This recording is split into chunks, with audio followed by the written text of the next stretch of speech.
जनवरी 27 evening session में, evening shift में JEE mains 2024 में आए हैं, उनमें एनटी के आंसर्स और एलन के आंसर्स में कुछ डिफरेंस, तो उसको वो डिफरेंस किस वजह से हम मान रहे हैं उसकी बारे में बात करेंगे।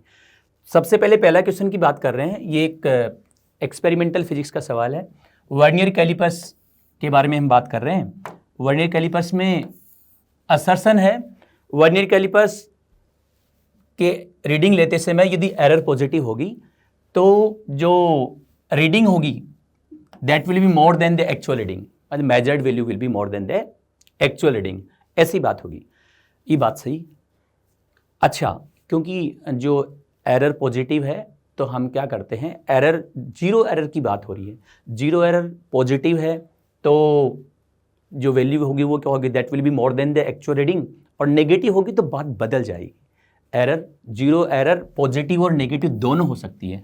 तो यहाँ पे दूसरी बात है, zero error in vernier callipers might happen due to manufacturing defect and rough handling. बिल्कुल सही बात है। यदि आपने एक्सपेरिमेंट करते समय लेबोरेटरी में भी देखा होगा, यदि उसकी हैंडलिंग इम्प्रॉपर हो तो जीरो एरर प्रोड्यूस हो सकती है। लेकिन जीरो एरर हमेशा पॉजिटिव हो ऐसा ज़रूरी नहीं है। मिस हैंडलिंग की वजह से, इम्प्रॉपर हैंडलिंग की वजह से जीरो एरर नेगेटिव पॉजिटिव दोनों हो सकती हैं, तो ये हमेशा मोर देन हो ऐसा ज़रूरी नहीं है। तो हम इसका आंसर ये मानेंगे कि दोनों सही हैं, लेकिन ये करेक्ट एक्सप्लेनेशन नहीं है। ठीक है, नेक्स्ट क्वेश्चन देखते हैं। नेक्स्ट क्वेश्चन में ये भी असर्शन रीजन का ही क्वेश्चन है। इसमें property of a body by virtue of which it tends to regain its original shape and size after removal of the restoring force और एक्सटर्नल फोर्स। देखो बेटा, एक्सटर्नल फोर्स को रिमूव करने के बाद में जैसे ही बॉडी अपनी ओरिजिनल शेप एंड साइज को रिगेन करने की कोशिश करती है, वो इलास्टिसिटी होता है, ये आपने पढ़ा है। अब यहां पर जो रीजन दे रखा है, restoring force depends upon the bonded interatomic and intermolecular force of solid. यहां पे हमारा थोड़ा सा ओपिनियन बदल जाता है। देखो, रिस्टोरिंग फोर्स जो होगा that F directly proportional to r minus r not. यदि हम मैग्नीट्यूड की बात करें तो ऐसा होता है। ये जो आर नोट है वो, जब आपने थोड़ा सा आइडिया ले लेते हैं, आप यदि फोर्स के बारे में बात करें, इंटरएटॉमिक डिस्टेंस और फोर्स के बीच में बात करें तो कुछ फोर्स ऐसा आता है, और ये इक्विलिब्रियम स्टेट में ये जो डिस्टेंस है वो क्या होती है, आर नोट। तो यहां पर यदि यहां ऐसी बात बोली जाए कि जो मॉलिक्यूल्स हैं जब आर नोट पे हैं तब वो कहां पर हैं, स्टेबल है। यदि आर नोट से आप कम ज्यादा करेंगे तो रिस्टोरिंग फोर्स जनरेट होगा। जैसे ही आप एक्सटर्नल फोर्स लगाएंगे रिस्टोरिंग फोर्स जनरेट होगा, और एक्सटर्नल फोर्स को रिमूव करते ही रिस्टोरिंग फोर्स की वजह से ओरिजिनल शेप एंड साइज को रिगेन करने की कोशिश करेगा। तो इस वाले केस में क्योंकि यहां पे इंटरमोलिकुलर फोर्स ऑफ सॉलिड्स की बात है, तो थोड़ा इसको यदि मोर एक्सप्लेन किया जाता, थोड़ा और एक्सप्लेन किया जाता, F proportional to r minus r not, मतलब इंटर एटॉमिक डिस्टेंस का फंक्शन बनाया जाता तो ज्यादा सही होता। तो इसके आंसर हमारे एलन के अकॉर्डिंग 3 और 4 दोनों में हो सकते हैं, कोई सा भी। यदि आपने अंडरस्टूड किया पूरा कि जो फोर्स है वो इंटर एटॉमिक डिस्टेंस पे डिपेंड कर रहा है तो आंसर 3 है, अदरवाइज 4। आगे देखते हैं नेक्स्ट सवाल। नेक्स्ट सवाल देखो बेटा, ऐसा है, ये सवाल हर क्वेश्चन का आईडी यहाँ पे लिखा है, और इवनिंग शिफ्ट 27 जनवरी तो है ही। अब देखो यहाँ पर एक बहुत सिंपल सा सवाल है, आप इसको देखिएगा। इस सवाल में क्या है, यहाँ पर हैवी आयरन बार है, उसका वेट 12 kg है। अच्छा, ग्राउंड, एक किनारा तो ग्राउंड पे है और एक आदमी हम बना लेते हैं, यहाँ पर एक मैन यहाँ पे खड़ा है, और इसके एक शोल्डर पे ये बार यहाँ पे टिकी है। एक बार थोड़ा सा इसको ढंग से बनाते हैं, थोड़ा बड़ा बना लेते हैं।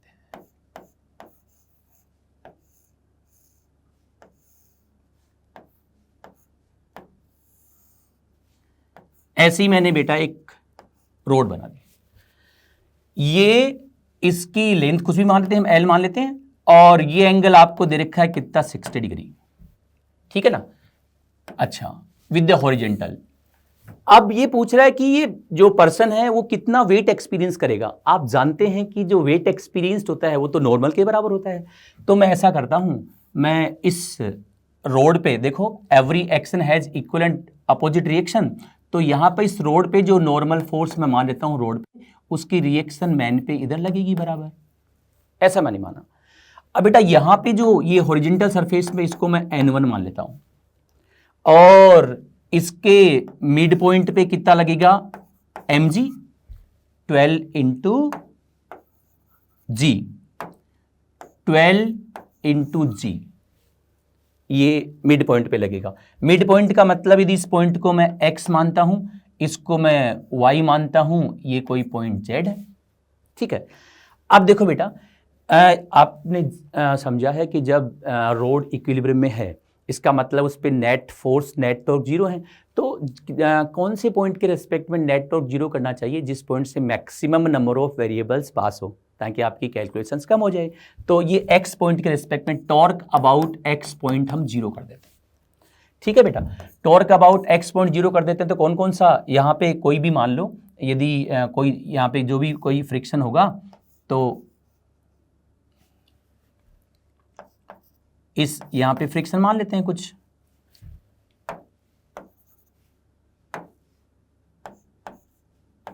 इस डायरेक्शन फ्रिक्शन मान लिया। अब बेटा टॉर्क अबाउट एक्स जीरो किया, तो कौन कौन से फोर्स का टॉर्क लेंगे हम? Torque of N1 plus torque of friction plus torque of this N plus torque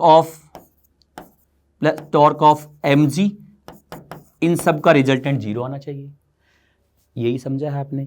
तो बेटा ये तो यहीं से पास हो रहा है, जीरो, ये भी जीरो। इसका टॉर्क देखो, ये जो डिस्टेंस है वो L है, तो इस पॉइंट के रिस्पेक्ट में इस रोड की परपेंडिकुलर डायरेक्शन में इसको मैंने कंसिडर किया है। तो बेटा यदि मैं इस इधर, यदि मैंने अपना रेफरेंस ऐसा अज्यूम किया है, ये x एक्सिस है, ये y एक्सिस है, और बाहर की तरफ z एक्सिस है, तो इस पॉइंट के रिस्पेक्ट में टॉर्क n का कितना आ जाएगा? n का टॉर्क कितना आएगा? n का टॉर्क आ जाएगा n मल्टीप्लाइड बाई l, जो लेंथ मैंने अज्यूम की है ना, किस तरफ? Minus k cap plus mg, मतलब 12g। ये डिस्टेंस बेटा कितना है? L/2। सेंटर ऑफ मास से यहाँ की डिस्टेंस तो रोड की लेंथ की आधी होगी, सिमेट्रिक यूनिफॉर्म डिस्ट्रीब्यूटेड है मास रोड में, तो यहां से कितना आ जाएगा बेटा? L/2 cos 60, L/2 cos 60, और ये किस तरफ आएगा? L/2 cos 60, ये परपेंडिकुलर डिस्टेंस, ये किस तरफ आ जाएगा? ये आ जाएगा k कैप, ठीक है, इज इक्वल टू 0। आप इसको सोल्व करोगे तो आपके पास में यहां पर इस n की जो वैल्यू आ जाएगी वो आ जाएगी 3g, या हम ऐसा बोलेंगे इसको, यदि आप kg में कन्वर्ट करेंगे तो, और जो वेट आएगा that will be 3 kg। Weight जो आएगा बेटा 3 kg आ जाएगा। तो यहां से आप जो है इसका आंसर 3 kg होना चाहिए था। तो एलन के अकॉर्डिंग इसका आंसर कितना है? 3 kg। इसको आप पूरा समझ सकते हैं। ऐसे ही कुछ और क्वेश्चंस हैं इसी शिफ्ट में, उनकी भी हम बात कर लेते हैं।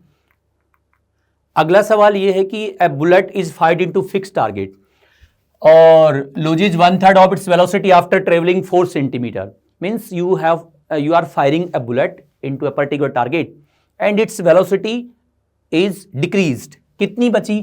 4 सेंटीमीटर के बाद में ऐसे बोला कि 1/3 को लूज कर रहा है। इसका मतलब v रिमेनिंग कितना है बेटा? v रिमेनिंग कितना है? v रिमेनिंग आपको कितना मिलेगा? मैं इनिशियल वेलोसिटी को u0 मान लेता हूं, तो 1/3 लूज करने के बाद में 2u0/3 बचा ना। अच्छा, डिस्टेंस कितनी? मैं ऐसा मान लेता हूं कि यूनिफॉर्म रिटार्डेशन है। जब भी हम ब्लॉक में किसी बुलेट को फायर करते हैं, until unless it is not specified, you will consider that the retarding force will be uniform। तो मैं ऐसा बोल सकता हूं कि रिमेनिंग स्पीड ये है, तो 2u0/3 whole square is equal to कितना?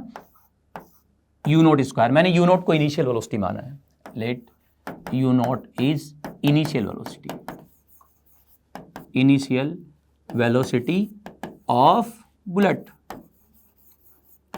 ठीक है बेटा, तो यहां से कितना आया, minus twice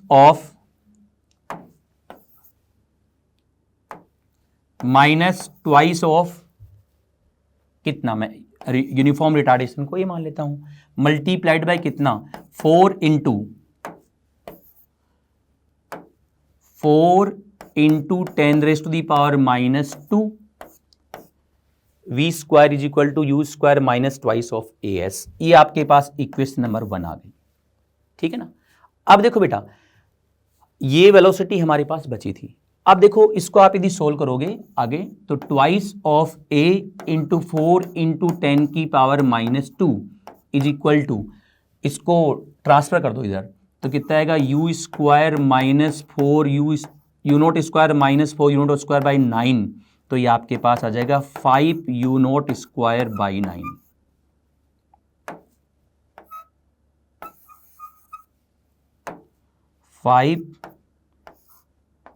u not square by 9। ठीक है, इसको इक्वेशन में 2 मान लेंगे। ठीक है, अब देखो आगे क्या बोल रहा है, it penetrates further d into 10⁻³ metre before coming to rest, मतलब रुकने से पहले ये इतनी डिस्टेंस और कवर कर लेगा। तो हम थोड़ा सा आगे बढ़ते हैं, मतलब रुकने का मतलब ये है बेटा, मतलब v फाइनल कितना हुआ, v फाइनल तो 0 हुआ, तो 0 स्क्वायर इज इक्वल टू कितना, उसके पास में अभी वेलोसिटी कितनी बची थी, 1/3 उसने खो दी। तो अभी हमारे पास जो फाइनल, अब अगली जर्नी के लिए इनिशियल वेलोसिटी वही है, कौन सी, 2u0/3 होल स्क्वायर। ठीक है, माइनस रिटार्डेशन उतना ही है, ट्वाइस ऑफ as1। ठीक है, तो हमारे पास यहां से twice of as1 is equal to कितना है बेटा, वो आया आपके पास 4u0 स्क्वायर बाई 9। ये equation number 3 I.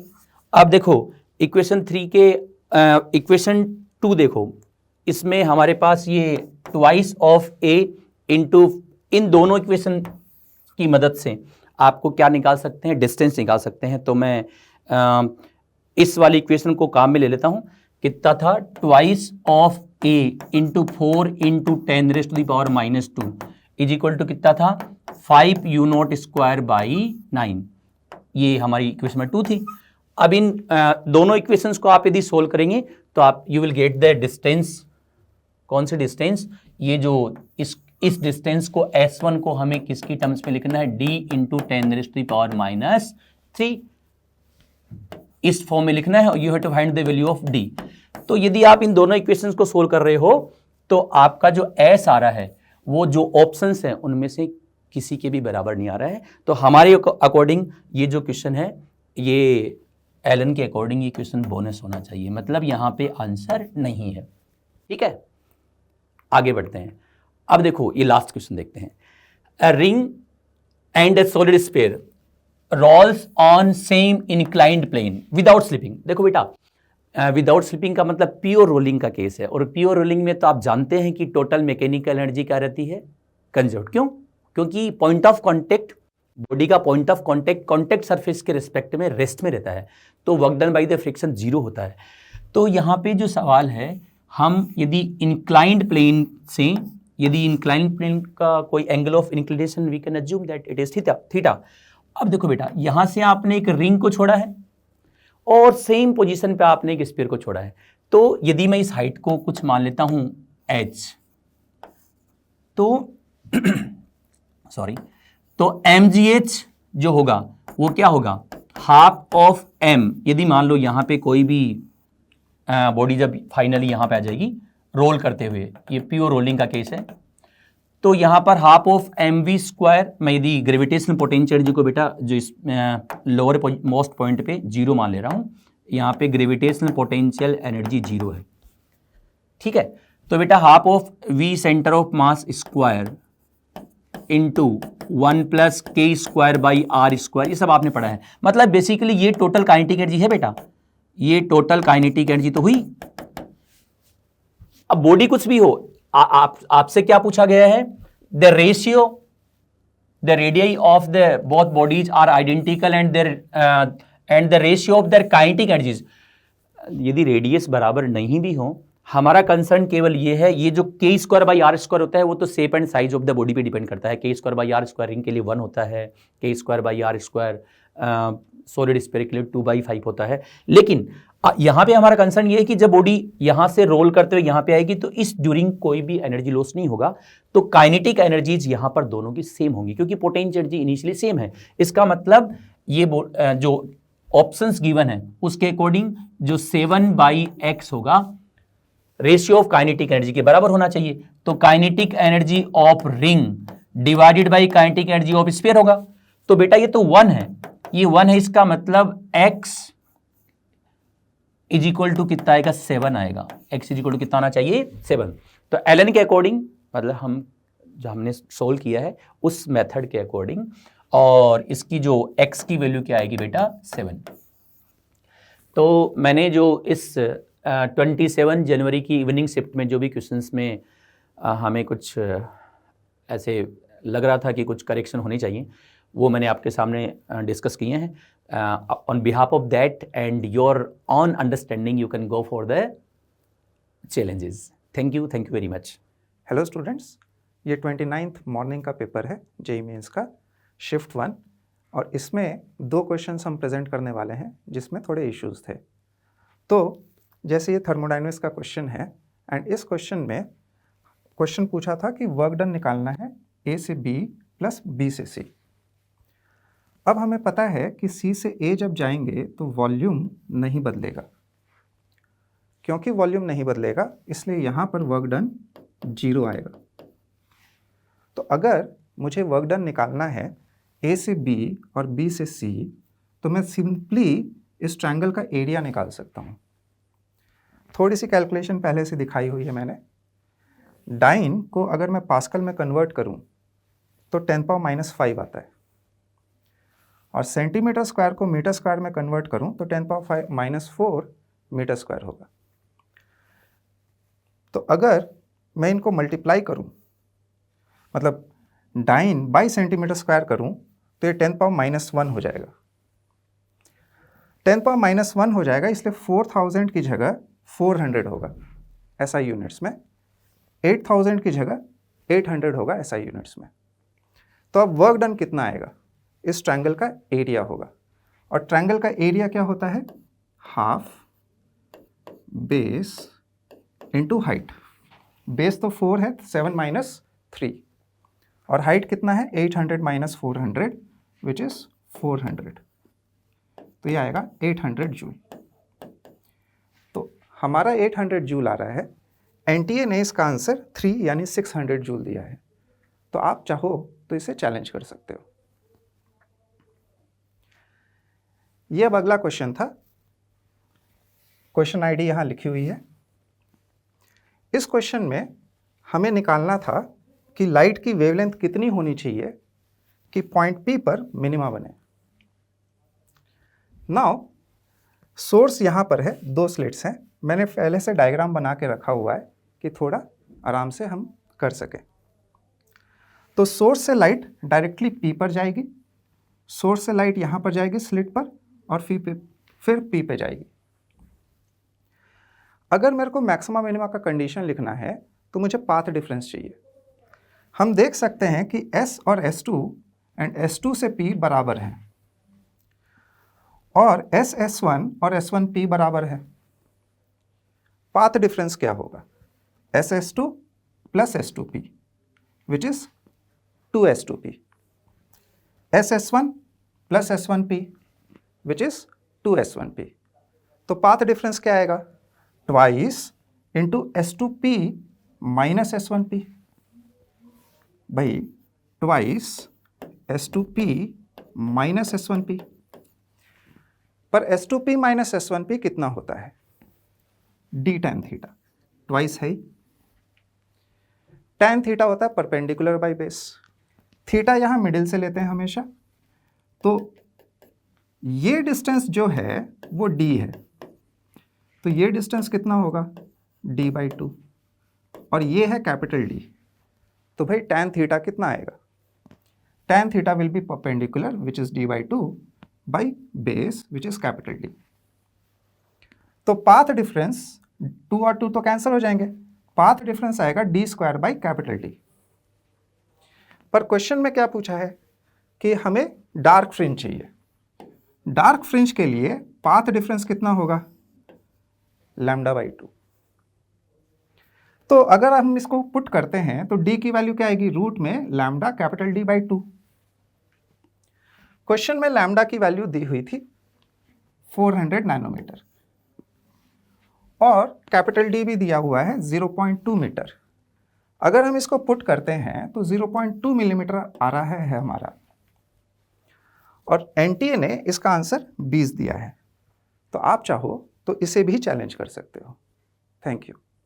Hello students, so this particular question is from 30th January 2024 morning, and what we are supposed to find is the acceleration of the 2 kg mass. So let us start by drawing a proper FBD. So this will be 40, the mg of this block, tension T and T. So effective tension of 4 kg will be 2T. 2 kg what will be tension T, and this will be mg sin theta, which is 20 sin 30, coming out to be equals to 10. Also by constraint, if the acceleration of this is assumed to be a, so by writing the constraint equation, this acceleration will be 2a. Now, solving the equations of NLM. So for 4 kg block, if I am solving for 4 kg block, so 4 kg block what we were seeing was 40 minus 2t equals to mass into acceleration, so 4 into a. For the 2 kg block, the equation will be a tension of t upward directions minus 10 mg sin 30 is equals to mass and acceleration was 2a. Eliminate t by multiplying this by 2 and adding both the equations, we'll be getting 40 minus 20 is equals to 12a, thus giving a equals to 20 by 12, which comes out to be 1 by 6 times g. Okay, but the answer which is asking, this is acceleration of 4 kg block. For 2 kg block, if we will be solving, so for the 2 kg block, the acceleration is actually 2a. Okay, this we have shown in the diagram. So the answer which we will be getting is effectively g by 3. So the answer will be g by 3, which is actually nothing but 2 into g by 6. Okay. So this question is again from 30th January 2024 morning, and it's a question based on thermodynamics. Now this particular question is going to test you on two things. One is graphical knowledge. So first thing which you can see from the graph is that this particular graph A between log P and log V is making some angle theta A. So the slope for this graph MA will be tan theta A, and that slope will be coming out to be gamma because it is tan inverse gamma.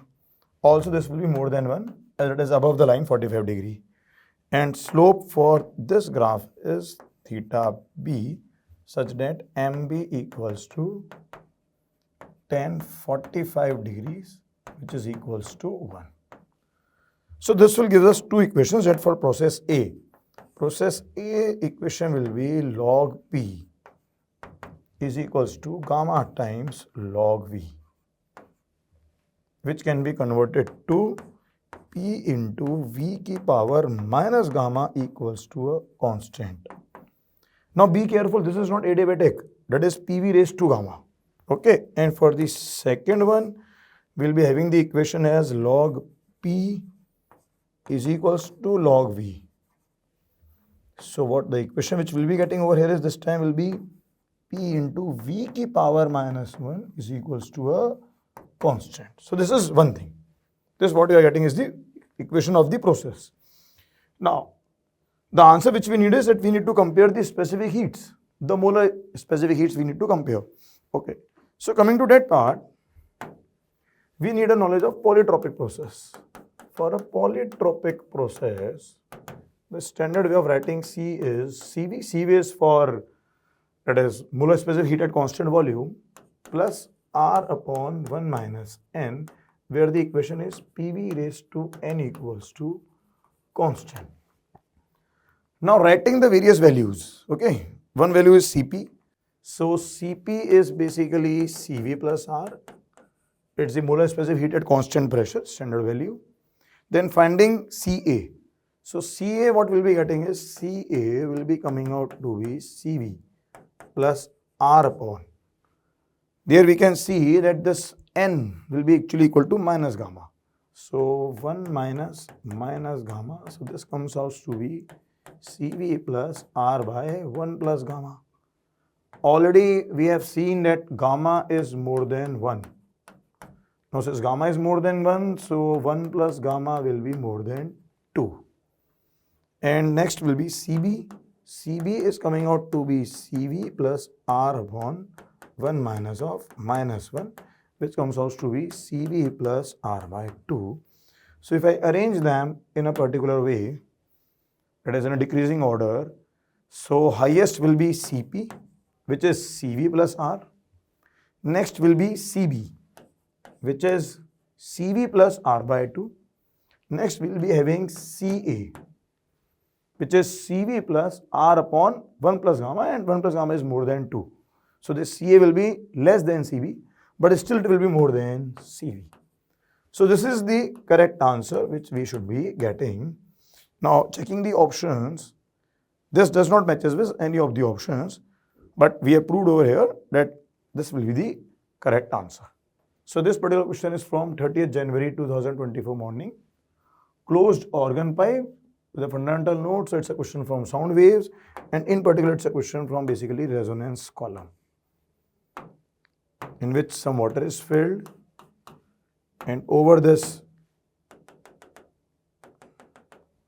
sound makes a standing waves.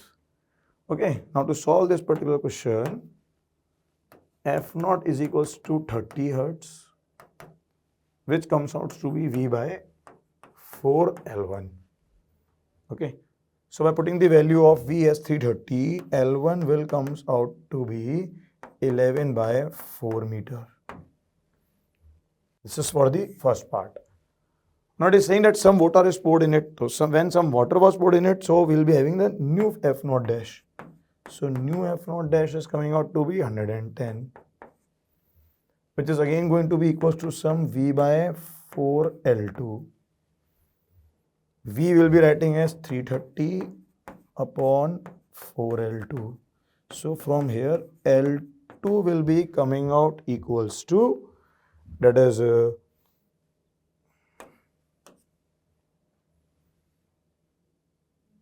3 by 4 meter. Okay, so initially L1 was 11 by 4 meter, next time L2 is 3 by 4 meter. So now what it is asking is the extra amount of water which is added. Okay, so we will be having a difference. So difference delta L is coming out to be L1 minus L2, which is 11 by 4 minus 3 by 4 minus 3 by 4, which comes out to be 8 by 4 is equals to 2 meter, which is 200 centimeter, because they are asking the answer in terms of SI units. So this means extra volume. The extra volume which we have added is 200 centimeter into the area. The value of area is 2 centimeter square, so this comes out to be 400 centimeter cube. Now what they are asking is the amount of water in terms of grams. So density of water is effectively 1 gram per centimeter cube. So this 400 centimeter cube comes out to be equal to mass of 400 grams. Okay, so this 400 we are supposed to write over here as the answer. JEE Mains 2024 January attempt, 30th January evening shift. So we are going to discuss 3 problems in physics where we feel that the answers are not matching with the key given. So the first problem is choose the correct statement for processes A and B shown in the figure. So there are 2 processes which are given to us. As we can see that B is more steeper as compared to A. So we can say that the process B may be adiabatic and the process A may be isothermal. So we know that for isothermal process, PV is constant, or we can say that T is constant. For process B, we know that for adiabatic process, PV raised to the power gamma should be constant. This can also be written as P T by P raised to the power gamma equal to some constant. This can be written as P 1 minus gamma equal to some constant. Now, if we look at the options, the first one is PV raised to power gamma equal to constant for process B and PV equal to constant for process A. So obviously this is correct, which is also the given answer according to the key. But if you look carefully, option 3, which is P gamma minus 1 upon T gamma equal to constant for process B. So this can also be written, because this equation can also be written as P gamma minus 1 by T gamma equal to constant. So option 3, which is P raised to the power gamma minus 1 by T gamma equal to constant for process B, is also coming out to be correct, and T is equal to constant for process A, which is obviously true because this is isothermal. So we feel that both 1 and 3 options are correct. The given answer was 1, but we feel that both 1 and 3 should be correct. Now coming to the second problem, second one is related to kinematics. So the question is, the projectiles A and B are thrown at angles 45 degrees and 60 degrees with the vertical respectively from top of a 400-meter high tower. If their ranges and time of flight are same, the ratio of their speed of projection VA to BV will be how much? Okay. So the question is pretty simple. We have two particles or two projectiles which are thrown like this. Angle made by A is 45 degrees. Angle made by B is 60 degrees with the vertical. And the height of the tower is also given. So the question is that their range and time of flight are same. So for time of flight to be same, the vertical component of velocity should be same.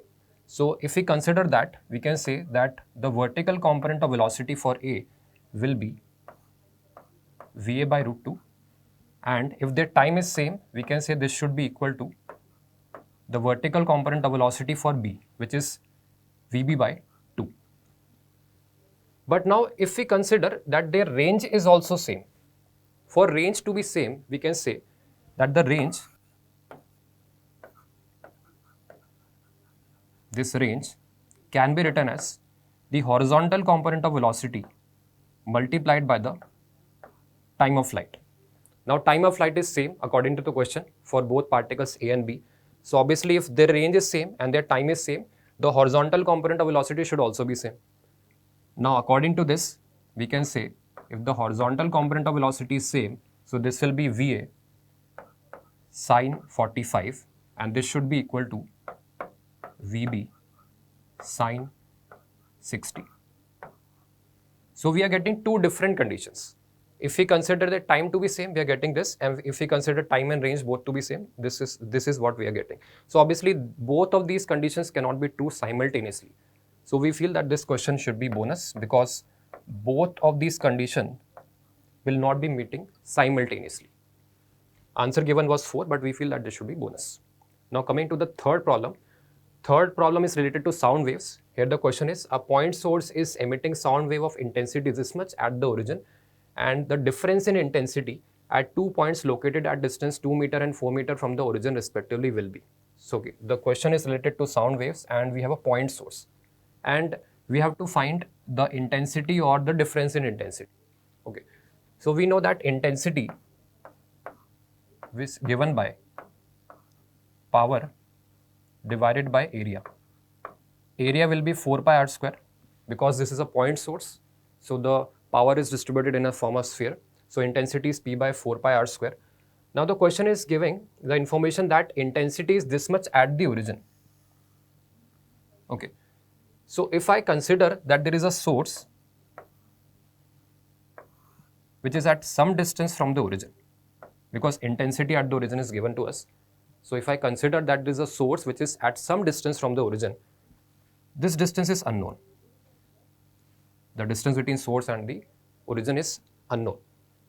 So in that case, intensity is given by power by 4 pi r square, and the value of this is given, which is 16 into 10 raised to the minus 8. Here both P and R are unknowns. Another information is that there are 2 points located at a distance 2 meter and 4 meter from the origin respectively. If I considered them to be in the same line, let us say it is on the same line, in that case, the intensity at this point, let us say A point, can be written as P by 4 pi r plus 2 square, and intensity at B can be written as P by 4 pi r plus 4 square. So we have to find the difference in the intensity. So if we subtract these two, anyhow we will not be able to calculate a certain value, because this value of R is not given and the value of power is also not given.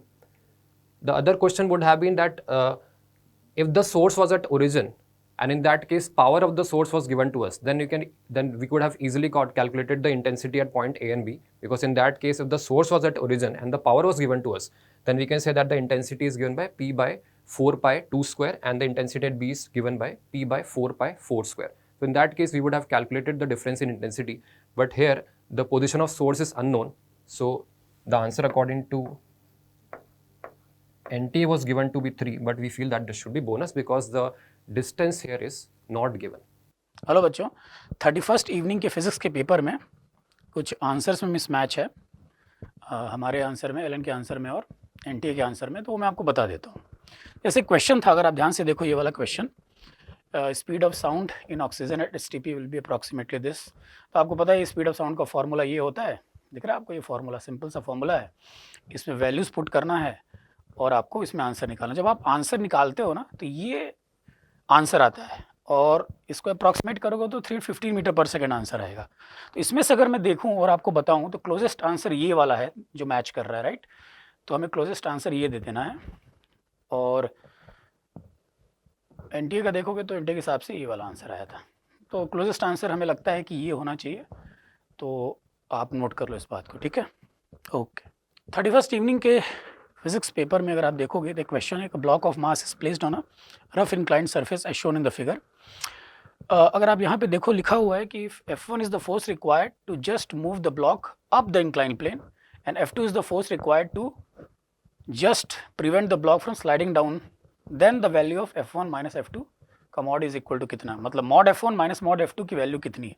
बहुत simple सा question, अगर आप देखो तो ये free body diagram बनाया हुआ है मैंने, और ये वाला केस कौन सा है अगर आप ध्यान से देखो तो ये है F1 is the force required to just move the block up the incline plane. तो अप द इंक्लाइन प्लेन वाला केस है ये, इसलिए फ्रिक्शन नीचे दिखाया है।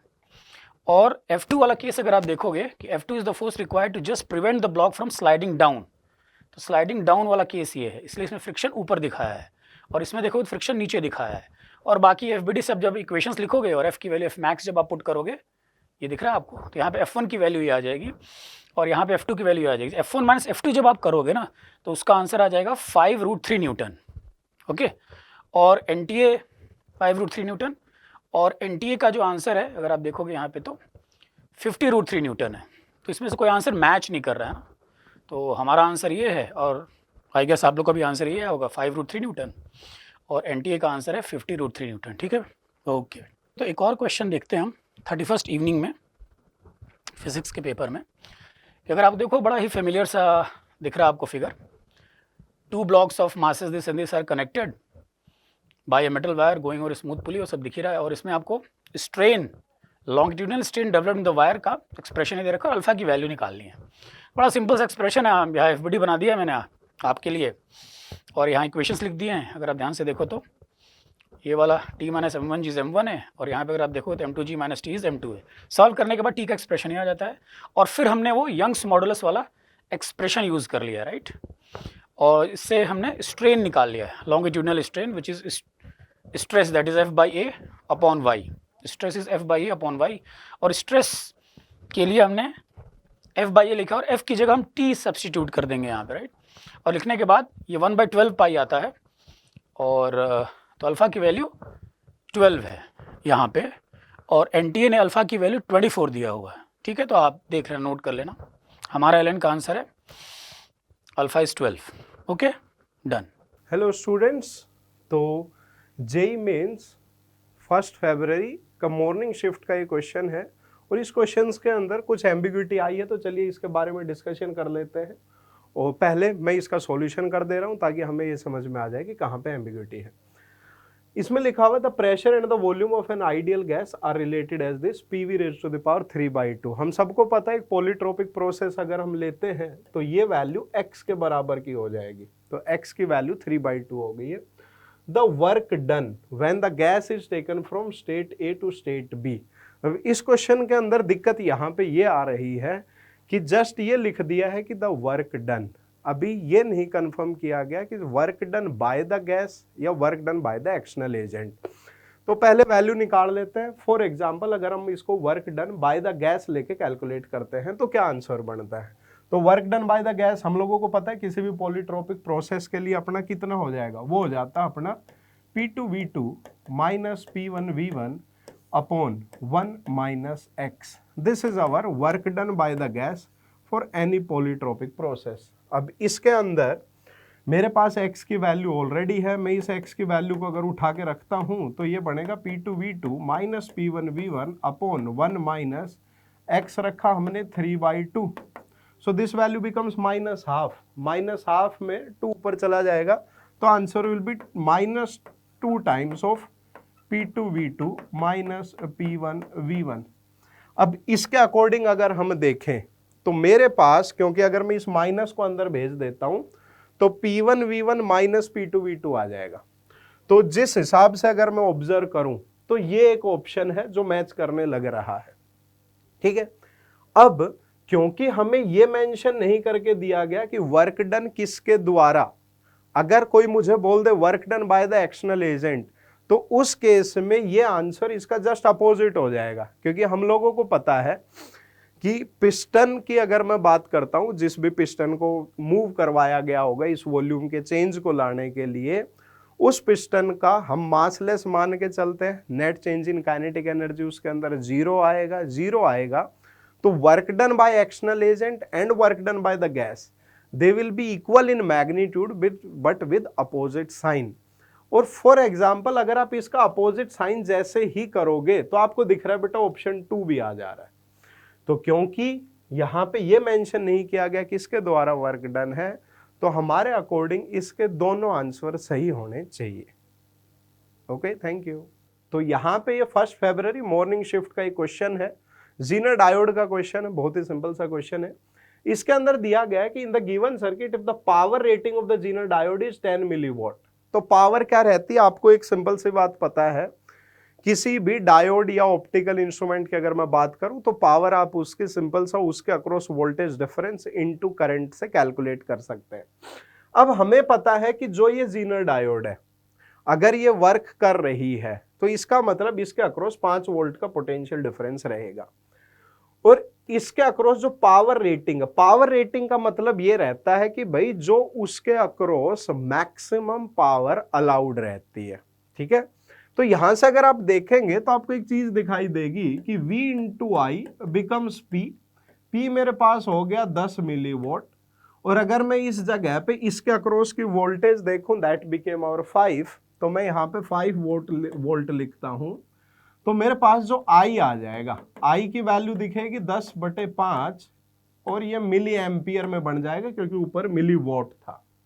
तो कुल मिला के ये वैल्यू आ गई 2 मिली एम्पियर।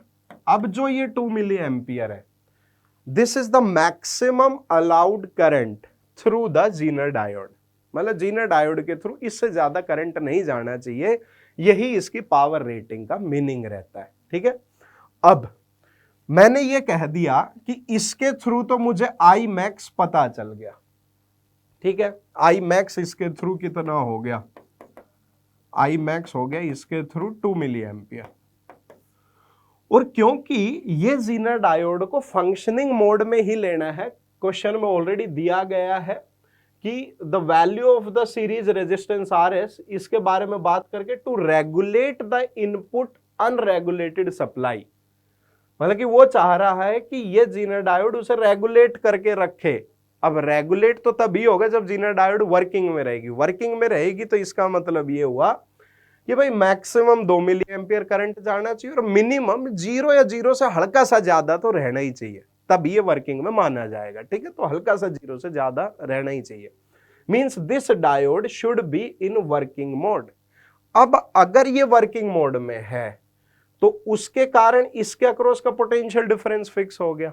कितना फिक्स हो गया? ये 5 वोल्ट है, तो यहां से लेके यहां तक का भी पोटेंशियल डिफरेंस कितना हो गया? 5 वोल्ट हो गया। अगर यहां का पोटेंशियल डिफरेंस हो गया 5 वोल्ट, तो आप क्या कहोगे? इस वायर के अंदर जो करंट है, मैं लेटर से इसके करंट को I2 नाम दे देता हूं, तो I2 की वैल्यू बनेगी 5 volt divided by 1 kilo ohm. और क्योंकि नीचे किलो ओम लिखा हुआ है, मतलब कि 1000 आ गया नीचे, ऊपर में भेजूंगा 10 टू द पावर -3 हो जाएगा। This will become 5 milli ampere. अब एक बात देखते हैं कि ये 5 मिली एम्पियर इसके थ्रू तो फिक्स हो गया। क्यों फिक्स हो गया? क्योंकि यहां पे जो डायोड है इसके अक्रॉस 5 वोल्ट का पोटेंशियल डिफरेंस मेंटेन करके रखेगी, तो इसके थ्रू 5 मिली एम्पियर का करंट ही रहेगा जब तक ये डायोड वर्किंग है। अब आप इस लाइन पे आ जाओ, तो इस लाइन को क्या दिखेगा? भाई यहां से जाने वाला करंट 5 मिली एम्पियर का भी इसी के थ्रू आ रहा है, और जो इसमें जाएगा वो भी इसी के थ्रू ही आने लग रहा है। मतलब कि जितना भी करंट होगा वो सारा इस RS के थ्रू होता हुआ आएगा। अब अगर मैं जस्ट ये रेंज निकाल देता हूं कि कितना करंट आएगा इसके थ्रू, तो मुझे RS की भी वैल्यू पता चल जाएगी। अब इसके थ्रू कितना करंट आएगा वो देख लेते हैं। देखो, अगर आप बात करते हो I max थ्रू RS, तो वो कितना बनेगा मेरे पास? जब इसमें जितना है 5 मिली एम्पियर है ही, और इसमें मैक्सिमम कितना है? 2 है, तो दोनों मिला के हो गए 7 मिली एम्पियर। मतलब कि RS के थ्रू मैक्सिमम 7 मिली एम्पियर होगा, मिनिमम कितना होगा? I मिनिमम अगर मैं बात करता हूं थ्रू RS, तो वो बनेगा कि बेटा इसके थ्रू तो 5 का 5 ही रहेगा, वो तो बदलने वाला है नहीं क्योंकि डायोड वर्किंग है। इसके थ्रू जो रहेगा वो नियरली, अगर हम लिमिटिंग केस ले लेते हैं तो लगभग 0 लिया जा सकता है। ठीक है, अब आप सोचो इसके थ्रू 0 और इसके थ्रू 5, तो मिला के कितना हो गया? 5 मिली एम्पियर हो गया। मींस मुझे यह समझ में आ गया कि इस डायोड, इस रजिस्टर के थ्रू, RS के थ्रू मैक्सिमम करंट जाएगा 7 मिली एम्पियर और मिनिमम जाएगा 5 मिली एम्पियर, अगर हम चाहते हैं कि ये डायोड वर्किंग रहे तो, मतलब कि ये रेगुलेटर का काम करे तो। अब क्योंकि आपको ये पता है कि इसके थ्रू मैक्सिमम करंट पता है और मिनिमम करंट पता है, प्लस आपको इसके अक्रॉस पोटेंशियल डिफरेंस पता है। कैसे पता है? यहां पे 8 वोल्ट दिया गया, ये 8 वोल्ट, ये 5 वोल्ट, अगर मैं किरचॉफ्स लूप लॉ लगाऊं तो इसके थ्रू आएगा 3 वोल्ट। मतलब कि RS के थ्रू जो पोटेंशियल डिफरेंस रहेगा वो 3 वोल्ट ही रहेगा। अब यहां से जैसे मैंने ये 3 वोल्ट फिक्स कर दिया, मैंने I मैक्स और I मिनिमम फिक्स कर दिए, तो क्या मेरे पास RS की मैक्सिमम और मिनिमम वैल्यू फिक्स हो गई? बिल्कुल फिक्स हो गई। कैसे? 3 वोल्ट डिवाइडेड बाय, अगर मैं I मैक्स रखता हूं तो मुझे मिलेगा RS मिनिमम। कितना मिलेगा उसको मैं उठा के लेके आता हूं, 7 मिली एम्पियर है, ऊपर 10⁻³ चला जाएगा। This will become 3/7 kilo ohm. ठीक है भाई। और अगर मैं RS मैक्सिमम की बात करता हूं तो मैक्सिमम के लिए मुझे क्या करना पड़ेगा? मैक्सिमम के लिए मुझे करना पड़ेगा कि मैं I मिनिमम उठा लाऊं, तो वो आएगा 3/5। अगेन वो नीचे से 0 ऊपर गई, ये हो गया 10⁻3। This will become 3/5 kilo ohm. Means जो RS की रेंज है वो रहनी चाहिए 3/7 किलो ओम से लेके 3/5 किलो ओम तक। अब मैं ऑप्शंस पे जाता हूं। ऑप्शंस में दिक्कत क्या है कि 3/7 किलो ओम से लेके 3/5 किलो ओम, अगर मैं इस रेंज को देखूं तो ये दोनों ही वैल्यू 1 किलो ओम से छोटी हैं। 5 किलो ओम वैसे रिजेक्ट हो गया, 10 किलो ओम भी रिजेक्ट हो गया, 1 किलो ओम भी रिजेक्ट हो गया, क्योंकि दोनों ही वैल्यू 1 किलो ओम से तो छोटी है। अब बचा ये 10 ओम, क्या ये इनके बीच में गिर सकता है? देखिए मुझे तो नहीं लग रहा कि ये इनके बीच में गिरेगा, क्योंकि यहां पे 3 किलो ओम की अगर मैं बात करता हूं तो वो बना 3000/7 ओम। ठीक है, 3000/7 को अगर आप देखोगे तो वो लगभग 400 से थोड़ा सा ज्यादा बनता है। वो 400 से थोड़ा सा ज्यादा बनता है। अगर मैं इस वैल्यू की बात करूं तो 3000/5 ये 600 के आसपास बनता है। तो इसका मतलब जो ये वैल्यू आ रही है हमारी, तो ये आ रही है कि भाई 400 ओम से 600 ओम के बीच में कुछ लगभग इस रेंज में होना चाहिए, जबकि साफ साफ दिखने लग रहा है कि 10 ओम भी उसके बीच में नहीं गिरता है। तो मतलब कि ये भी आंसर नहीं हो सकता है।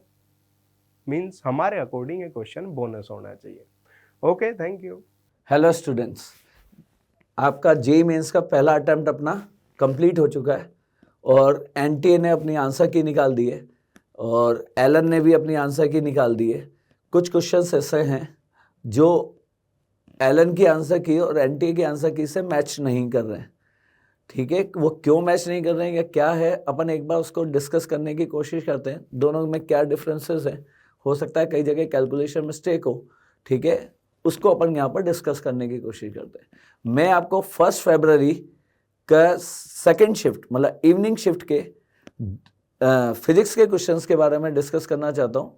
ऐसे 2 क्वेश्चंस हैं जो एलन के एनटीए से मैच नहीं कर रहे हैं।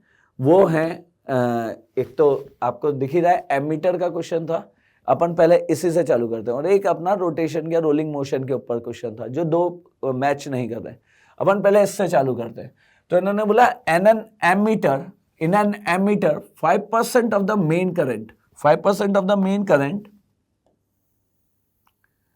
passes through the galvanometer, ठीक है, and resistance of the galvanometer is G, और अपने को रेजिस्टेंस ऑफ एमीटर निकालना है। तो यहां से अपन चालू करते हैं। तो इसका एमीटर इज अ डिवाइस जिसके पैरेलल में गैल्वेनोमीटर के पैरेलल में एक छोटा रेजिस्टेंस शंट लगा दिया जाता है, उस पूरे बॉक्स को, उस पूरी डिवाइस का नाम एमीटर होता है। तो ये मेरे पास गैल्वेनोमीटर था, इस गैल्वेनोमीटर के पैरेलल में एक रेजिस्टेंस S लगा दिया गया। सही है। अब इस पूरे बॉक्स का नाम, ये जो अपन ने बॉक्स लिया है, ये box is known as ammeter.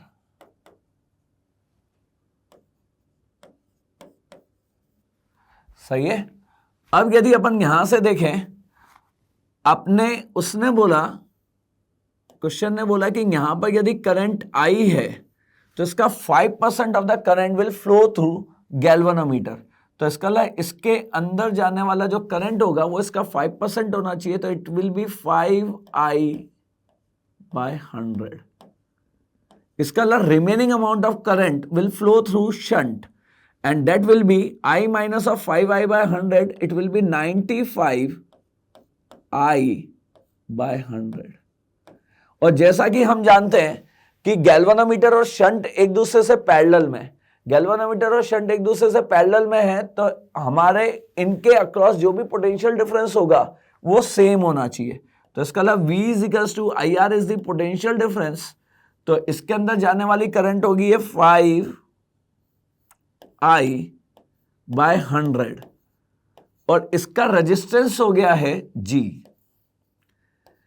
इसके अंदर जाने वाली करंट होगी 95I/100 और इसका रेजिस्टेंस हो गया है S, जो शंट का रेजिस्टेंस है।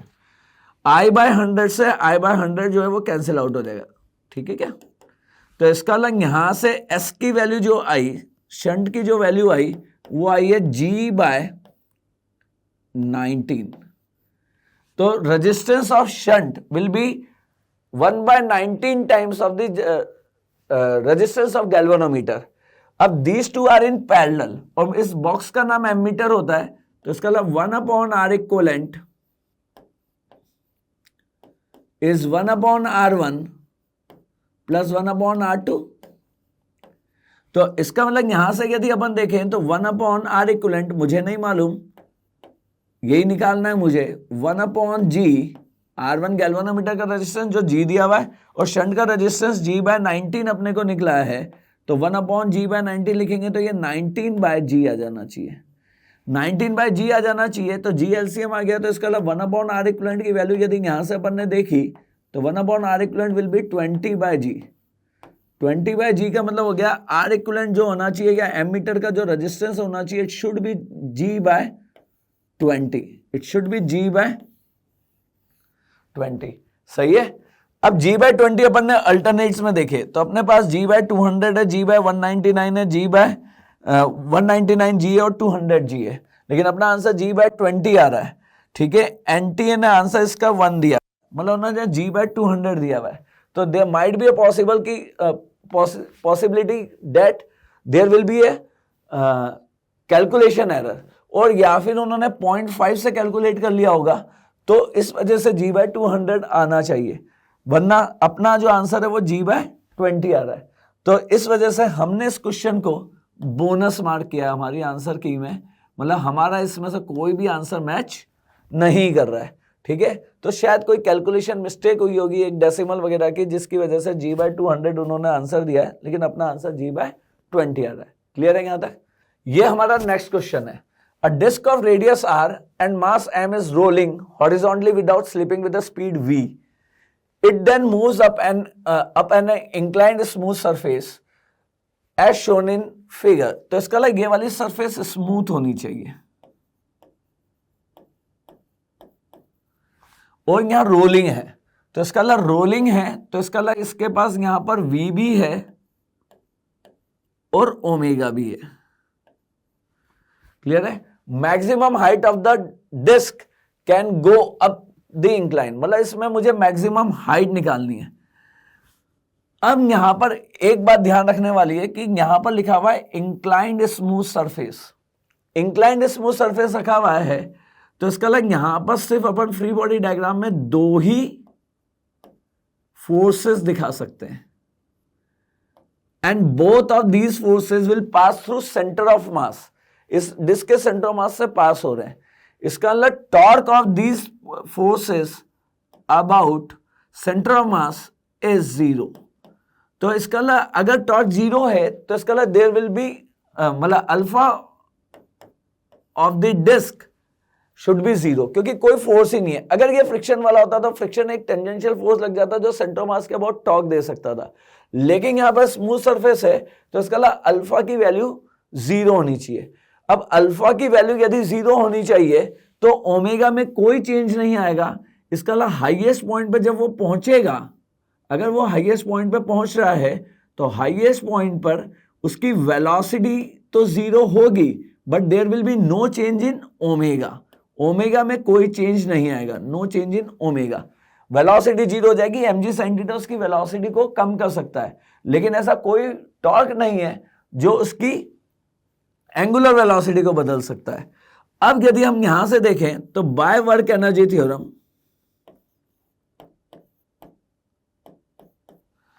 बाय वर्क एनर्जी थ्योरम यदि अपन यहां से देखेंगे तो at this moment, initial moment, इसकी जो काइनेटिक एनर्जी है, kinetic energy final minus kinetic energy initial is equal to work done by all the forces, और यहां पर वर्क जो कर रहा होगा वो mg के बराबर होगा। सही है क्या? काइनेटिक एनर्जी फाइनल की बात करें तो काइनेटिक एनर्जी फाइनल जो हो जाएगा वो हो जाएगा 1/2 I omega square. I omega में आपने बोला कोई चेंज नहीं आएगा क्योंकि अल्फा की वैल्यू 0 है। अगर ओमेगा में कोई चेंज नहीं आएगा तो हाफ I ओमेगा स्क्वायर, आई का मतलब हो गया डिस्क था तो इसलिए mr²/2 इंटू ओमेगा स्क्वायर लिख देते हैं। काइनेटिक एनर्जी इनिशियल की बात करें तो ये रोल कर रहा था, रोल का मतलब v और ओमेगा, मतलब v equal to omega R होना चाहिए अगर स्टेशनरी सरफेस पे यदि रोल कर रहा है।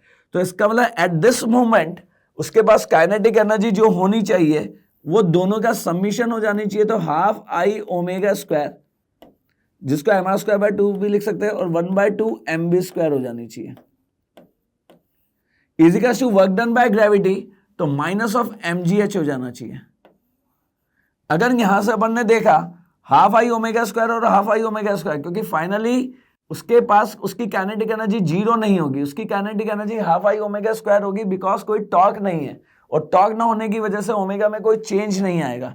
तो इसका लाइक यदि हम यहाँ से देखेंगे minus of half M square is equal to minus of M G H आएगा, और यदि यहाँ से एम कैंसिल आउट हो गया तो वी स्क्वायर की जो वैल्यू आएगी V square by 2g is the value of h।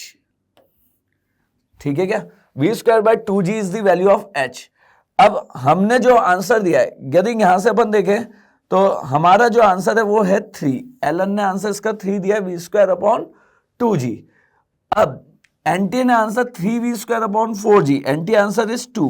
तो यहां पर दो पॉसिबिलिटी है, या तो उन्होंने स्मूथ की जगह इसको क्या कर दिया, इस स्मूथ की जगह यहां पर अगर सफिशिएंट फ्रिक्शन होता, अगर यहां पर सफिशिएंट फ्रिक्शन होता तो इसका लग यहां पर फ्रिक्शन की वजह से अल्फा की वैल्यू जो है वो नॉन जीरो हो जाती है और ओमेगा भी चेंज हो जाता, अल्फा नॉन जीरो हो जाता और ओमेगा भी चेंज हो जाता। और हाईएस्ट पॉइंट पे क्योंकि ये प्योर रोल करते हुए जाता, यदि ये सरफेस स्मूथ की जगह सफिशिएंट फ्रिक्शन वाली होती तो इसका मतलब उस समय मेरी फाइनल काइनेटिक एनर्जी की वैल्यू जीरो हो चुकी होती। यहां जीरो हो चुका होता, यहां पर मैं हाफ और मेरे लिए रोल कर रहा है, तो इसका मतलब 1/2 times of M V square, इसको मैं लिख सकता हूं के स्क्वायर और इसको लिख सकता हूं V square over R square. तो यहां एक टर्म आ जाएगी मेरे पास के square by R square plus of 1, जिसको मैं minus of M G H के इक्वल कर देता हूं। सेम चीज, बस काइनेटिक एनर्जी फाइनल जीरो होगी क्योंकि देयर इज अ फ्रिक्शन। अगर यहां पर फ्रिक्शन होता तो, अगर फ्रिक्शन होता तो टॉर्क लगता और टॉर्क की वजह से अल्फा आता और अल्फा की वजह से ओमेगा चेंज हो सकता था, और ओमेगा चेंज होगा तभी जाकर, ओमेगा की वैल्यू जब जीरो होगी तभी मैं फाइनल काइनेटिक एनर्जी को जीरो ले सकता हूं। अब मेरे पास डिस्क है, तो डिस्क के लिए के स्क्वायर ओवर आर स्क्वायर की वैल्यू 1/2 आएगी। 1/2 प्लस 1 इज 3/2, तो इसका लग यहां से आएगा minus of 3mv square by 4 is equal to minus of work done by gravity that is mgh। तो माइनस से माइनस कैंसिल आउट हो गया, m से m कैंसिल आउट हो गया, तो h की वैल्यू यहां से आनी चाहिए 3v स्क्वायर बाय 4g, जो एनटीए का आंसर है।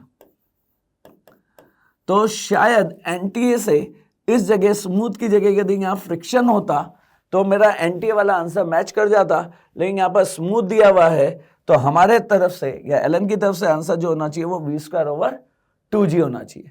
ठीक है बच्चों, फर्स्ट फेब में इवनिंग शिफ्ट में यही दो क्वेश्चन ऐसे थे जिनमें कोई एम्बिग्यूटी है, या एनटीए और एलन की टीम ने जो आंसर्स दिए हैं, एलन की टीम ने जो आंसर दिए वो मैच नहीं हो रहे थे। ठीक है।